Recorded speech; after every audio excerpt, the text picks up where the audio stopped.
The tampon king gets back in the ring. I speak of former VP nominee Tim Walz. He joined Beto O'Rourke at a Texas town hall last night, and the estrogen levels were enough to give Chuck Norris menstrual cramps. I wonder, is our strength our diversity? Our strength is our diversity. We've been talking about this for years as a country of immigrants, and we let them define the issue on immigration. We let them define the issue on D&I. But I'm thinking there's only one explanation for Tim spewing nonsense like this. Time of the month. What happens when a smug TV host crashes headfirst into a governor who looks like he's still roaming a parking lot trying to remember where he parked? You get Greg Gutfeld unloading on Tim Walz, shredding his image like a cheap cardboard prop thrown into a violent store. From failed policies to painfully awkward political theater, Gutfeld turns Minnesota's leadership into a chaotic comedy show that feels less like a debate and more like a high-speed demolition derby. Don't blink for a second. This roast burns colder than Walz's frozen approval ratings, and every hit lands harder than the last. Tim Walz continues to be criticized for embellishing his rank in service. After it came out over the weekend, he once claimed to be an official bikini inspector. Walz's direct superior in the National Guard says Walz knew his unit was about to deploy to Iraq and went behind the back of his superior officer to resign.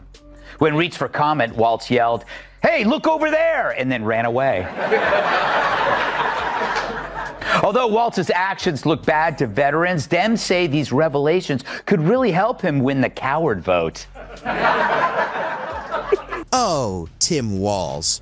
If political leadership were a giant buffet, he'd be the sad, lukewarm mashed potatoes nobody asked for, yet somehow still ended up on the plate.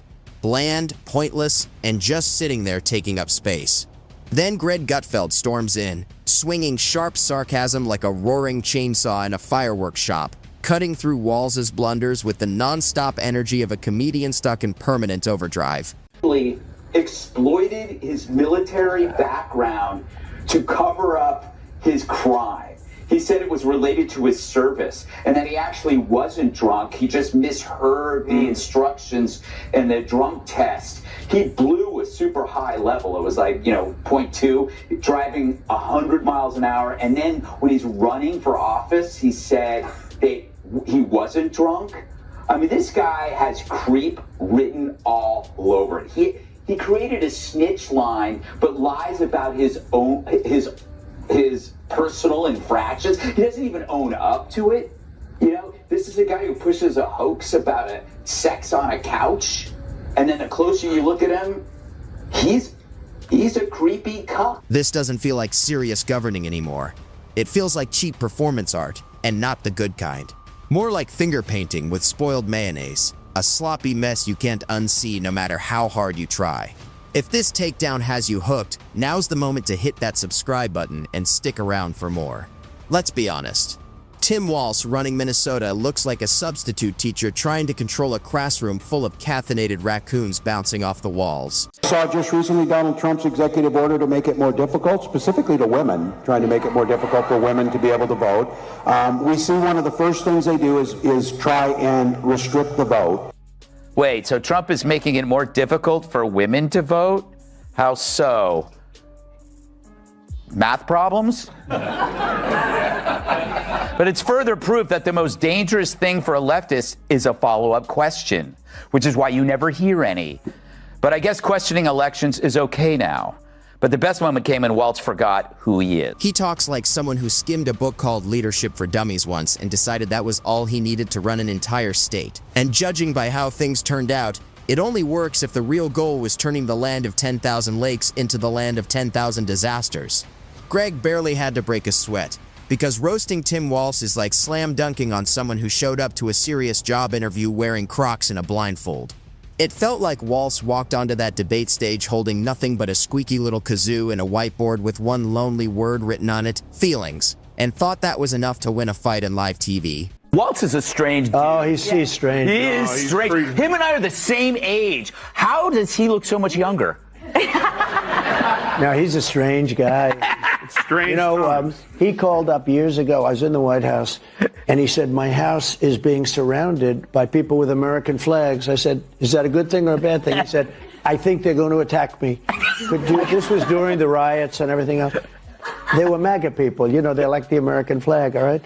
And they also had Trump. And I said, how do you know? There were about 15,000, He said, could you put out a word like that I'm your friend? I don't even know him, but that's the only time I ever spoke to him. And if you look back long ago, tweets, before Truth, tweets, long ago, I put out a statement. He's a good man, the governor. He's on our side. I didn't know him, but I didn't want him to get hurt. And everybody put down their flags and they left. Yes. He said it was a miracle. He said it was a miracle. He practically begged for the takedown, handing Gutfeld a roast cooked extra crispy and leaning in like he was saying, go ahead, finish me. At this point, it doesn't even feel like satire. It looks like a full-on sarcasm competition, and Walz showed up carrying nothing but glitter, glue, and a sad participation ribbon. Let's start with the economy. Tim Walz looked at rising prices, job fears, and businesses fleeing the state and somehow decided the solution was more taxes. Tax the air, tax happiness, and maybe even charge a fee for thinking about moving to South Dakota. Companies are running from Minnesota like it's a haunted house built from climate rules and endless social justice slideshows. Then Gutfeld ripped into Walz's economic record like a raccoon tearing apart an overstuffed compost bin. And he basically shouted, how do you manage to make California look like a free market dream? Because under Walz, the only things really growing are government paperwork and the non-stop headaches of the middle class. On the same bad cocaine, but Kamala can't speak, he can't speak, Biden was so high he couldn't remember anything. Like, this is literally the dumbest administration of all time. Why is he talking? It really is the ultimate clown show. And I said this in the 5. He's a clown without a circus. He doesn't even need makeup. He's roaming the terrain. Is there some carnival that I could work for? I'll wash your windows. He's a rogue clown. Yes. Who is just an inconsequential footnote to vice presidential history. Yes. No one will remember his name on trivia night, and that's going to be in 3 months from Now let's talk about crime, and somehow it looks even worse. Walz handles public safety the way a toddler handles matches. Hopeful, clueless, and almost guaranteed to end with sirens screaming. His big plan seems to be to blame society, hold hands, and hope criminals relax after a nice round of interpretive dance, like handing out scented candles in the middle of a burning building. Meanwhile, Gutfeld turns crime stats into stand-up material, like the numbers themselves are part of the joke. He might as well have held up a giant Minnesota map labeled, "Here be carjackings," splashed right across the Twin Cities. He compared Walz's crime plan to a mall cop trying to stop a full-blown riot armed with nothing but a kazoo and a clipboard, totally outmatched from the start. If Walz were in charge of national security, people would be brushing up on Russian phrases by next week just to be safe. Then came education, a sparkling dumpster fire if there ever was one.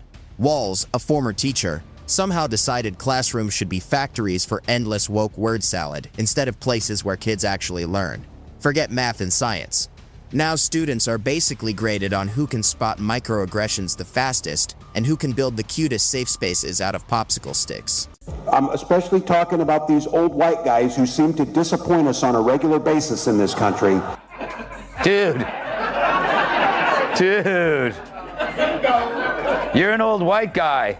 And you're right, you are a huge disappointment. I guess hating himself is the first thing he's nailed correctly.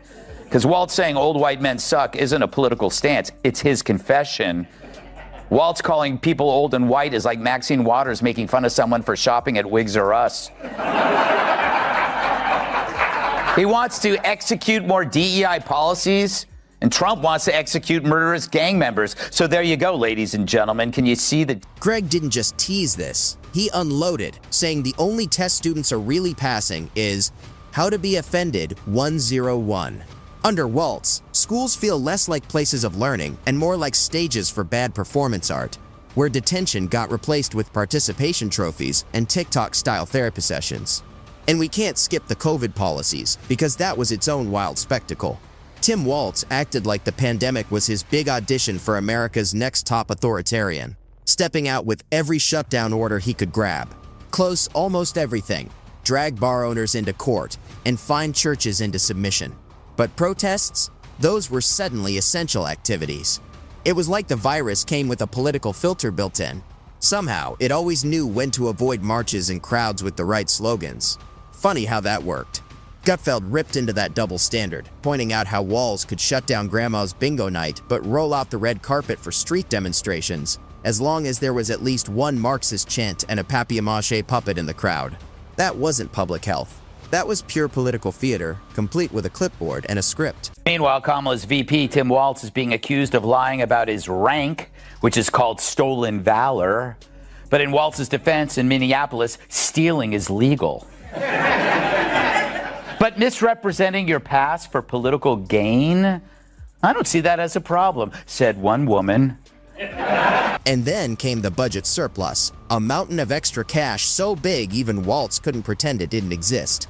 Instead of giving it back to the taxpayers who actually earned it, he burned through it like Monopoly money at a government garage sale, stacking up more bureaucracy, more diversity consultants, and maybe even a taxpayer-funded mural of himself staring heroically into the distance.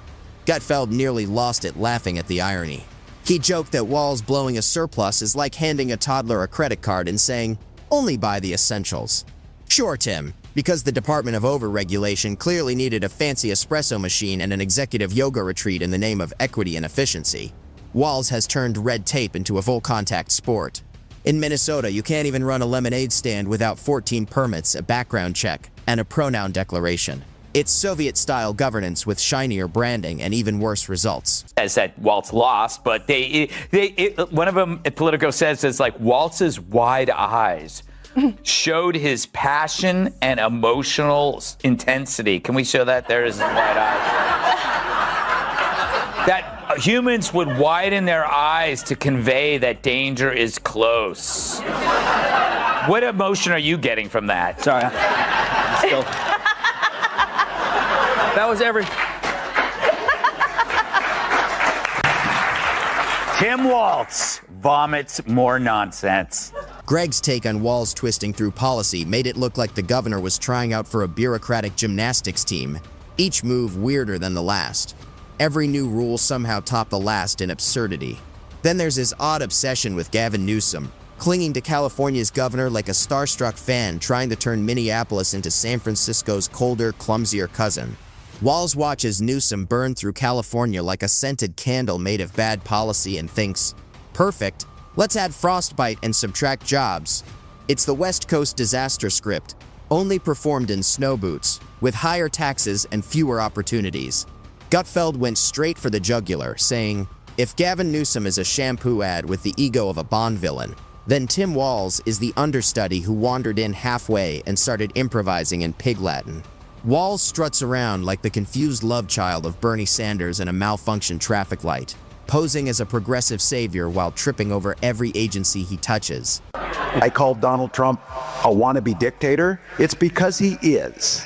It's because he is. Maybe it's an adult like Donald Trump, you bully the out of him back. This is a weak, cruel man that takes it out and punches down on people. Wow. Oh. Jamie.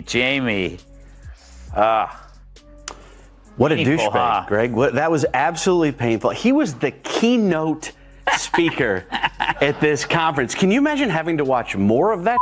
When it comes to transportation, it's pure comedy. Walz pushed a multi-million-dollar bullet train that might finally be ready when the dinosaurs return. Meanwhile, Minnesota's roads look like a post-apocalyptic Mario Kart track, with drivers just hoping their suspension makes it through the week. But Walz is too busy selling fantasy trains like he's auditioning for Hogwarts, while real infrastructure crumbles beneath him like soggy gluten-free toast. Gutfeld ruled his eyes so hard they practically registered on the Richter scale. The sarcasm was so thick it deserved its own zip code. So the tone of the media was one of sadness, not reporting Walz's loss, but mourning it. Now, the truth is that a VP debate is like a colonoscopy. It's important and necessary, but that doesn't mean you want to watch it. Hong Kong and China during the democracy protests went in. And from that, I learned a lot of what needed to be in governance.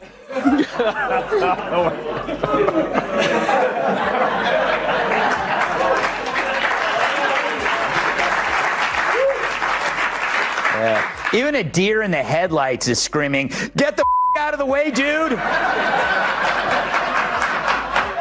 It's no wonder they don't do follow-up questions with Democrats.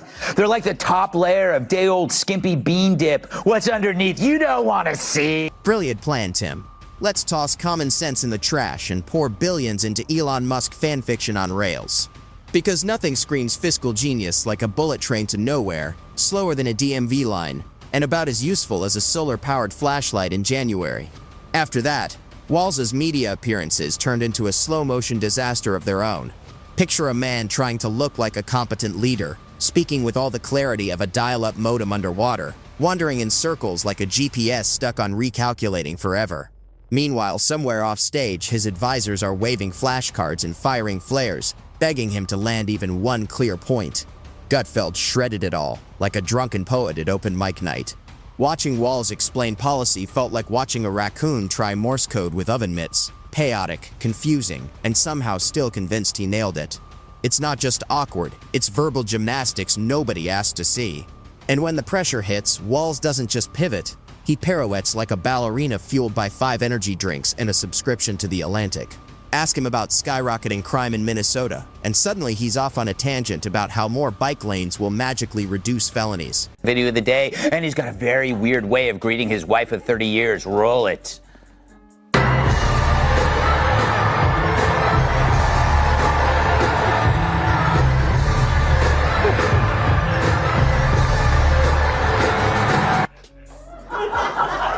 I want to see this in slow motion. You'll see Walz extends his hand to his wife. She grabs it. They shake. He pulls her close and then goes in for that non-friction hug, all the while still shaking her hand. I wish there was a word to describe that. Oh, yeah, weird.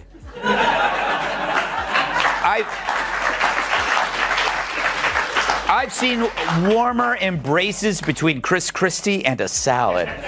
Mention an economy circling the drain, and Walz somehow drifts into a serious sermon on gender-neutral parking lots and the emotional toll of asphalt management. This isn't leadership, it's interpretive policy theater, complete with TED-style talks on feelings and slide decks about healing communities with ukulele circles. Gutfeld tore it all apart, saying Walz is basically a magic 8-ball in orthopedic shoes. Shake him, and the answer is always some muddled jargon about intersectional frameworks or equity gardening. Then there's the branding angle. Walz struts around like a down-home farm dad, but his idea of roughing it is sipping almond milk without a paper straw. He's the guy who shows up to a tailgate with kombucha, asking if the brisket is locally sourced. Gutfeld roasted him mercilessly. Walz is about as folksy as tofu at a monster truck rally. Nothing screams working-class hero like quoting Noam Chomsky in a fleece vest.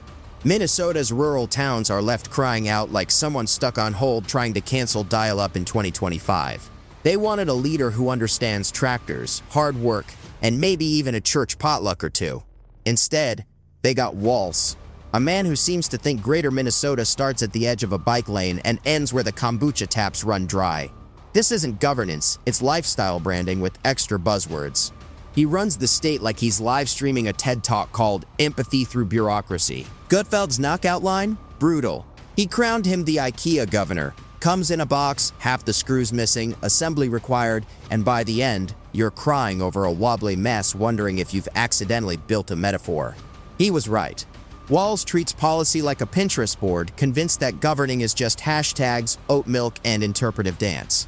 Gutfeld saw through it all with X-ray precision, calling out every bloated bill, every word salad speech, and every sanctimonious sermon masquerading as leadership.